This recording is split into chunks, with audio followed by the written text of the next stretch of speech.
Nah.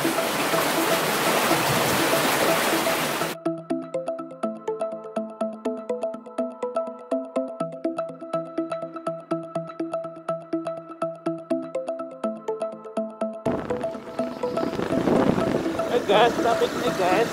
Om Jati guys. Curug Gomblang. Sebelah baratnya nggak tahu nih kemana nih. Di terowongan apa ini? Terowongan irigasi guys. Motor saya nggak kuat. Nebeng aja daripada copot rantainya.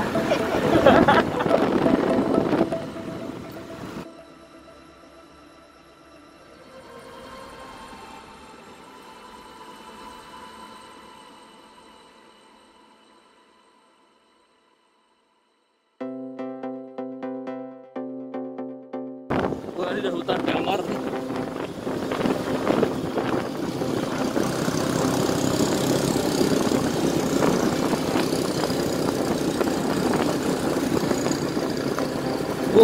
Mobil sampai sini nanti angkat bisa lah ya.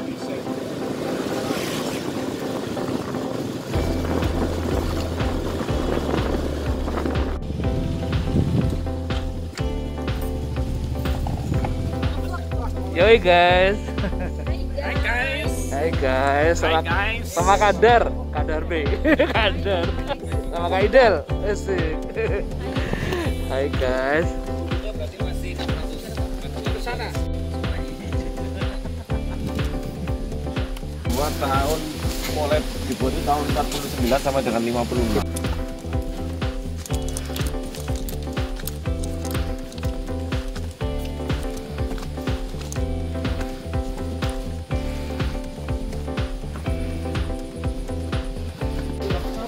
Guys, kita menyemplung guys sama Mas Yono guys. Halo guys. Halo guys. Menyemplung guys. Mohon doanya guys. Ruang sempit banget. Berapa jendela total berarti? Ada 14-an kalau dari dulu sampai ke sini. Tapi tidak semuanya berfungsi baik ya, karena sedemikian terlalu tinggi. Jadi jendelanya ditutup juga karena sedemikian terlalu tinggi. Nanti kita cerita serius ya. Ini nanti gimana ya, Mas? Enggak berani turun apa Mas Lili? Oh, Bapak, yang jaga dua ini. Oh, Mbak Udah lah, Abang mundur. Nih. Nanti dibagi.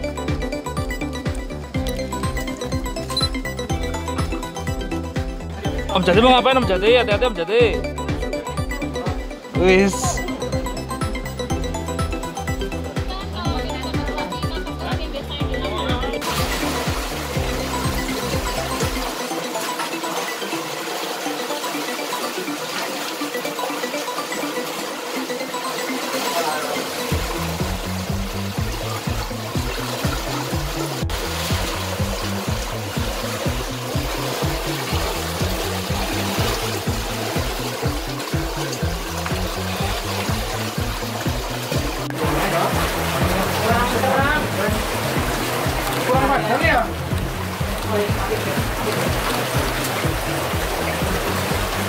Guys, kalian duduk jendela lah guys.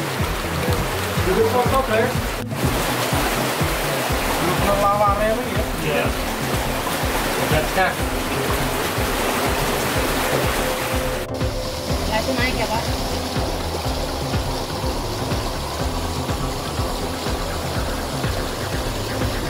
Hai guys, seru guys. Masuk situ guys. Dingin, keren. Pacet. Oke, pacet ya. Idel, seru. Seru. Asik. Cukup ya, badannya gede cukup ya waktu itu ya. Ya enggak inilah. Enggak kena kepala. Asik. Aman-aman. Pak, namanya Mas siapa Pak? Namanya Pak Sinten? Pak Kusnanto ya. Berarti Bapak kerjanya menjaga ini Pak ya? Luar biasa Pak. Umur berapa Pak? Umurnya pintar nih Nan? 60. Sehat-sehat ya Pak ya? Terus bagus. Sama satunya Pak siapa? Pak Sinten itu Pak? Agus. Pak Agus ya? Terus Pak Agus. Gimana Om? Tadi pengalamannya Om? Oh my god, seru banget. Seru banget kan? Oh, nggak main-main.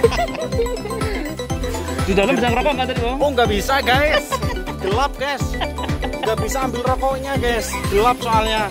Om Dika, rokoknya basah Om Dika. Apanya? Rokoknya apa? Basah Om Dika. Ini Lokal. dalamannya basah juga. Gua ganti nggak? Mengkerut nggak mengkerut?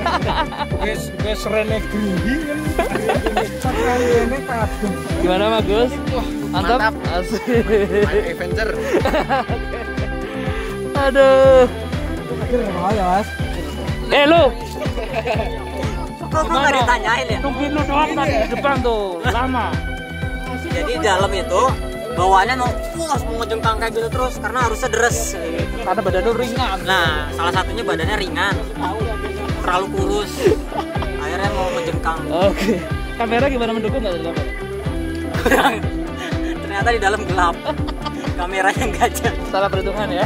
Salah perhitungan. Oke. Salah kurang center kayaknya. Kurang center. Kurang lighting. Nah, sekarang lebih banyak, apalagi sekarang dikomersilkan ada perusahaan air minum desa dan lain-lain, gitu kan. Nah, ada 3 pekerjaan yang lagi difokuskan. Ini kita sudah 4 bulan fokus riset untuk terowongan air. Bahwa yang pertama kita pendokumentasian, kita pengen menyelamatkan semua dokumentasi terkait dengan terowongan Tirtapala ini.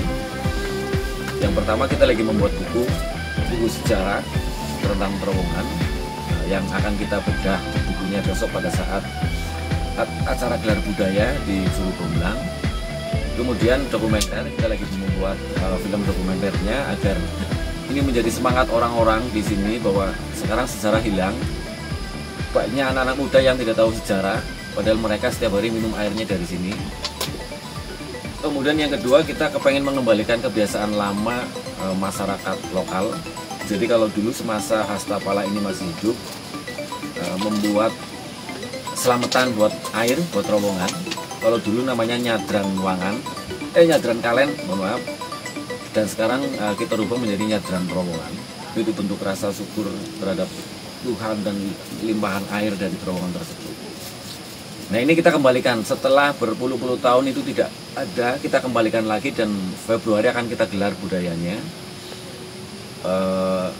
Tujuannya untuk memberikan semangat 6 desa. Jadi gotong royongnya kan nggak ada sekarang, hilang.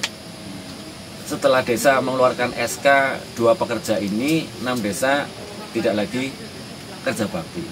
Dan masyarakat pun kesadaran untuk kerja bakti berkurang karena ada petugas. Nah, ini yang lagi kita kembalikan. Jadi mengembalikan kebiasaan lama dan budayanya lama. Gotong royong harus kembali, penanaman juga harus kembali. Jadi pada saat bulan Sadran, mereka kerja bakti besar dan menanam pohon di sepanjang terowongan. Tujuannya ya menembus abrasi dan sebagai spon tanah sebagai resapan dan lain-lain. Itu hilang semuanya. Nah, ini mau kita kembalikan lagi. Yang ketiga adalah kita pengen kelola tentang keperawatan terowongan. Harus ada jaminan bahwa terowongan ini akan dirawat sepanjang masa, karena ada indikasi ketika terowongan ini dicuekin, dibiarkan, maka 6 desa ini terancam kekurangan air. Pasti, karena sedimennya sudah terlalu tinggi sekarang, lebih dari 1 meter sedimen. Jadi beberapa jendela di terowongan ini sudah tidak berfungsi lagi karena sedimennya yang terlalu tinggi. Maka 2 jendela ini kita tutup. Kalau kita buka, maka airnya akan tumpah keluar dan debit airnya ke bawah semakin berkurang. Nah, ini kalau dibiarkan lama-lama, saya yakin akan tertutup. Karena kalau membandingkan foto lama di tahun 92 itu terowongan sebelum 92 malahan pengusulan 92 ya, berarti di tahun-tahun itu foto lama masih menunjukkan di hulunya itu masih lebih dari hampir 160 cm lah, setinggi orang dewasa. Itu masih bisa masuk. Nah, sekarang tingginya paling sekitar 20 cm, 30 cm.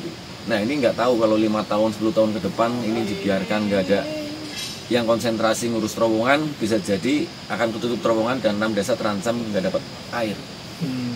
Artinya ancaman paling serius itu sedimentasi. Ancaman paling serius adalah sedimentasi. Nah, selama ini yang bisa dikerjakan apa? Betul. Selama ini yang sudah kita kerjakan adalah yang pertama, ini Mas, Yang pertama adalah terkait pengangkatan sedimentasi, karena teman-teman yang merawat terowongan ini tidak akan bisa membuang atau mengangkat sedimentasi ketika belum ada kontrol air di hulunya. Nah, saat ini mereka bertaruh nyawa dengan sampah, dengan rumput-rumputan, dengan gedebukan pisang. Jadi pada saat mereka harus masuk ke dalam merawat, mengangkat sedimen, ada namanya kisi-kisi di depan hulu, itu ditutup. Baru airnya surut dan mereka baru bisa masuk dan baru bisa mengangkat sedimen. Nah, pernah terjadi juga pada saat mengangkat sedimen di dalam ditutup dengan rumputnya terbawa banjir dan orang di dalam terbawa banjir, Pak Agus dan Pak Kusnanto. Jadi solusinya adalah harus ada pintu air sebagai kontrol air untuk menjadi debit air kontrol debit di hulu. Ini sedang kita upayakan, kita sudah mendapatkan bantuan dari Dinas Pekerjaan Umum. Kemarin lewat Pak Wakil Bupati, dibantu Pak Wakil Bupati, kita dikasih bantuan untuk pintu air 2 untuk di atas. Jadi pertama itu dulu, di luar itu juga perawatan rutin, jalan dan pembersihan di dalam, terus memfungsikan kembali jendela-jendela yang di bawah yang masih terlalu rapat dan kurang berfungsi, ini kita fungsikan kembali. Terus kemudian yang kedua adalah membuat paguyuban, yang mana fungsinya nanti akan bisa memainten secara serius, kemudian fokus di situ, kemudian bisa menjadi advokasinya buat terowongan ini terhadap 6 desa dengan adanya paguyuban. Dan pembuatan prasasti ini sebagai ini sekarang sudah berubah, ada taman dan lain-lain. Dulu ini rawan sekali longsor karena pengunjung wisata dengan terowongan ini kan masih dalam satu ruangan, jadi mereka tidak punya batasan. Ketika orang penasaran semakin minggir ini akan abrasi, maka kita tutup dengan pertamanan, dikasih batas antara pengunjung dengan terowongan, area terowongan. Nanti akan ada prasasti juga sebagai penanda di situ.